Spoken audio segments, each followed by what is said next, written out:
What are CACNA1A-related disorders? To answer this question, we need to start at the very beginning, with genetics.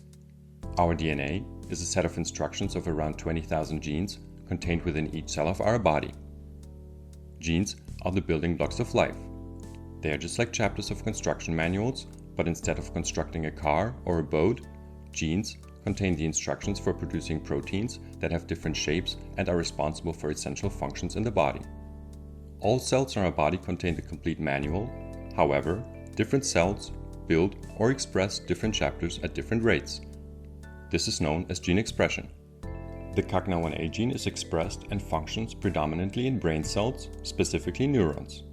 The protein produced by the CACNA1A gene is called a calcium channel, and it's a membrane protein, which means it's at the border of cells.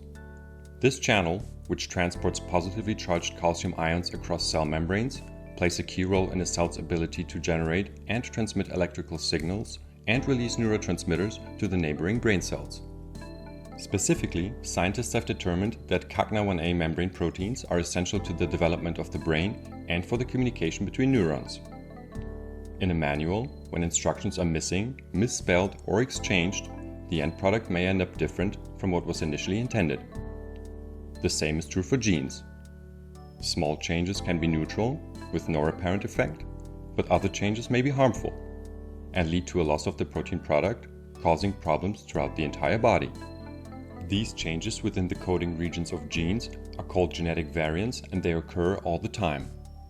When there is a variant, or in other words a mutation, in the CACNA1A gene, an improper protein product might be created. Such an altered protein cannot form a proper voltage-gated calcium channel, which may alter the channel's ability to allow calcium ions to pass through. This then causes a disturbance in communication between neurons, which can lead to disease. So, how can you tell if someone has a CACNA1A-related disorder? Since different types of variants can lead to a CACNA1A-related disorder, there are multiple presentations of the disorder, all of which are accompanied by various symptoms. In fact, even individuals with the exact same variant can exhibit slightly different symptoms. Pathogenic, meaning disease-causing variants in the CACNA1A gene, have been identified in individuals with multiple neurological and non-neurological comorbidities, including epilepsy and motor difficulties, such as ataxia and episodes of dystonia. Researchers have compiled a list of common symptoms seen in most patients in varying severity.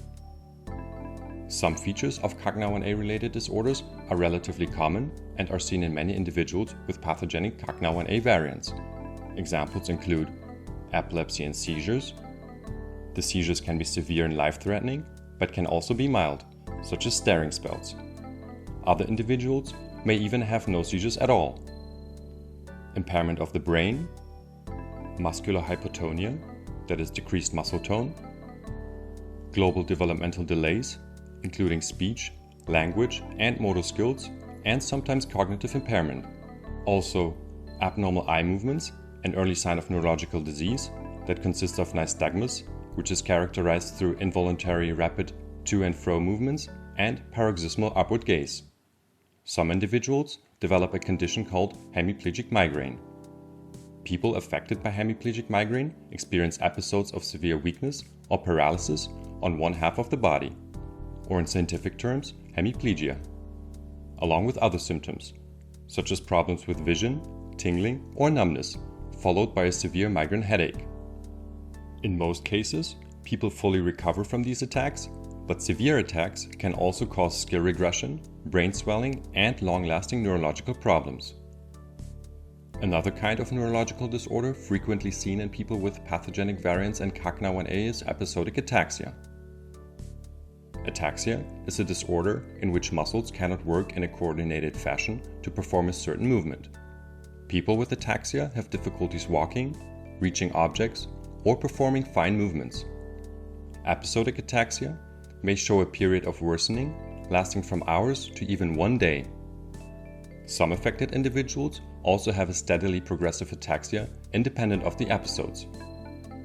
Epilepsy, hemiplegic migraine, and episodic ataxia can occur simultaneously in some individuals or in certain combinations. Global developmental delays and cognitive impairment are also seen with or without seizures, migraines, or ataxia. If a child presents such symptoms, it is a good idea to consult a doctor. However, the only way to be conclusively diagnosed with a CACNA1A-related disorder is to have comprehensive genetic testing done.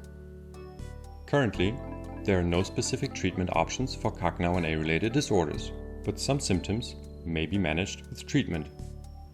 Existing treatment options for CACNA1A-related disorders depend on the manifestations of the disease as well as the functional effect of the variant.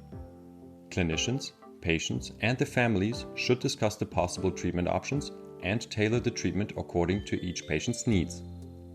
More details on treatments can be found on the CACNA1A Foundation website at CACNA1A.org. For more information, please visit our CACNA1A portal, an interactive website for families, clinicians, and researchers dedicated to comprehending CACNA1A-related and other ion channel disorders. Further information, resources, and community connections can be found on the CACNA1A Foundation website at CACNA1A.org. We encourage you to participate in CACNA1A research to help investigate clinical and genetic findings of CACNA1A-related disorders and collect data from affected individuals, paving the way to a cure. Please visit the CACNA1A Foundation's website to see details of ongoing research studies and how you can participate. Please hit the like if you've learned something new, and make sure to subscribe to this channel so you won't miss future uploads. Thanks for your support.